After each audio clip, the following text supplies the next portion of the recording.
from the water park.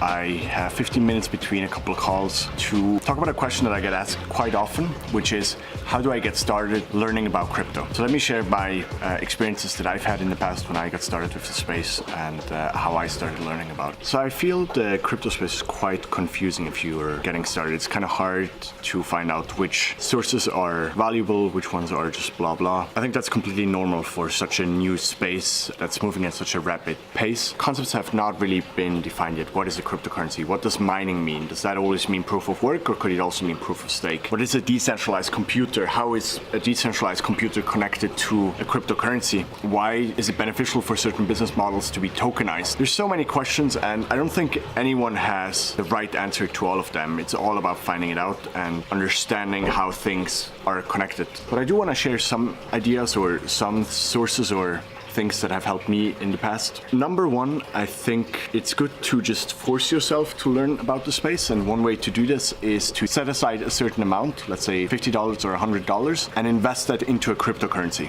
See this not as an investment, see it as money you're paying to learn something, because once you've invested into something, there will be natural interest for you to follow that, and also before you invest, you will want to have a look at, let's say, the top 15 tokens or coins and get a bit of an idea of what is what and what you think has a future, and then see if that plays out, and maybe you'll do really well on your $50. In worst case, you've learned a lot. There's also a really good Princeton course and paper that you could read. We will make sure to link right here to the course, and probably also in the description up there or down here. I found that to be the right mix of extensive and detailed, but also starting with very simple concepts, not expecting you to know anything about cryptocurrencies. They have a paper, I think a couple hundred pages, and then there's also a course on, I think, Udemy that you can follow, learn it in an interactive way. And I think third is just find people to talk to and bounce ideas off of them. I think one really valuable way is communities.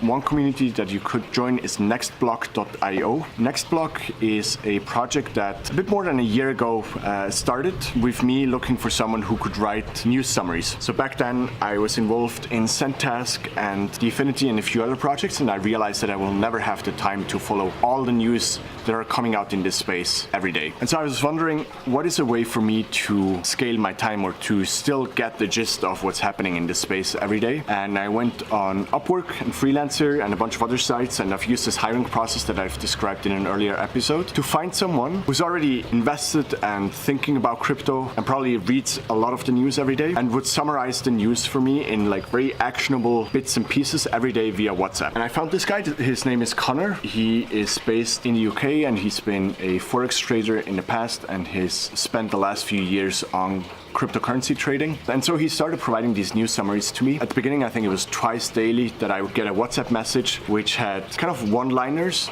about what happened today, and then the links to the full article. So I would say Parity got hacked because of a bug in their wallet. Here's a link to the full article. And we've also agreed on an emoji code. So an arrow down or arrow up meant bad or good news. Basically, this would allow me to, within like 30 seconds to 1 minute, get a rough overview of what has happened in the space back then. And that worked really well for me. Started telling friends about these news summaries. A lot of them also liked it or were interested to get the same summaries. So I decided to create a small WhatsApp group, not thinking about anything like a community back then. And I just invited them. And I think we grew like that to probably like 30 to 40 people by summer last year. And that's when I talked to Simon. And Simon is also an EO member. He has sold his previous company, and he's also interested in crypto and shared another few interests with me. Among them, he's also a minimalist, meaning he doesn't really have a constant home. He's constantly traveling between Germany, the UK, Spain. He became interested, and he offered to help us grow this community a bit more and also manage it and make sure we provide a lot more value, not just in news summaries, but we also help moderate discussions. And so since then, Nextblock has grown to almost 250 members right now. We're still on WhatsApp, but just thinking about a switch to Telegram. We have the main group where general discussions go on and where the news summaries are posted, but then we have a bunch of subgroups for people who are interested in a specific topic. Off the top of my hand, I can recount there's an ICO practitioners group, there's a mining group for people who are interested in setting up mining farms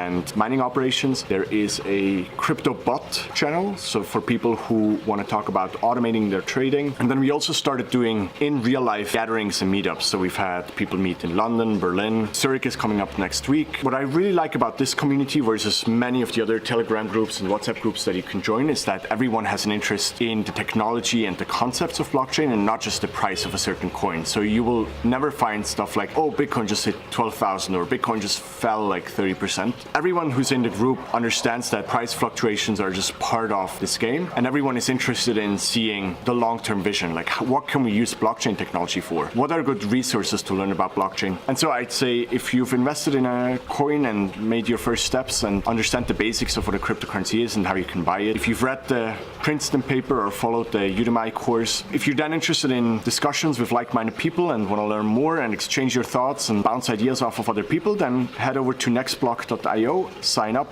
and we'll see you in the group in a few days.